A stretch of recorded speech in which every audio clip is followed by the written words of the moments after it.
Space physics বা space science যেভাবে evolve হলো, আজকের আমরা মহাকাশে পৌঁছেছি, আমরা চন্দ্রবক্ষে অবতরণ করছি, আমরা মঙ্গল গ্রহে স্যাটেলাইট পাঠাচ্ছি, এগুলো কিন্তু একদিনে ঘটেনি, এগুলো ঘটেছে বহু দিনের পরিশ্রমের ফলে। আমরা স্টার্ট করব যে মানুষটিকে দিয়ে, যিনি প্রথম আমাদেরকে বলেছিলেন যে বিজ্ঞান আর শিল্প আসলে আলাদা নয়, একই সুতোয় বাঁধা দুটো জিনিস।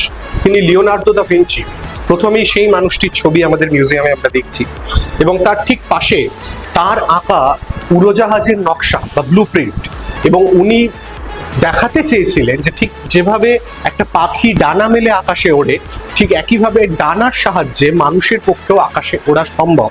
যদিও সেই সময় দাঁড়িয়ে কেউ এই নকশাকে কাজে লাগিয়ে আদপে কোনো উড়োজাহাজ বানাননি বা এই উড়োজাহাজ কখনো আকাশে ওড়েনি, কিন্তু এই কথা নির্বিঘ্নেই বলা যায় যে এই নকশার সাথে আজকের দিনের এয়ারক্রাফটের কিন্তু অনেক জায়গাতেই মিল রয়েছে।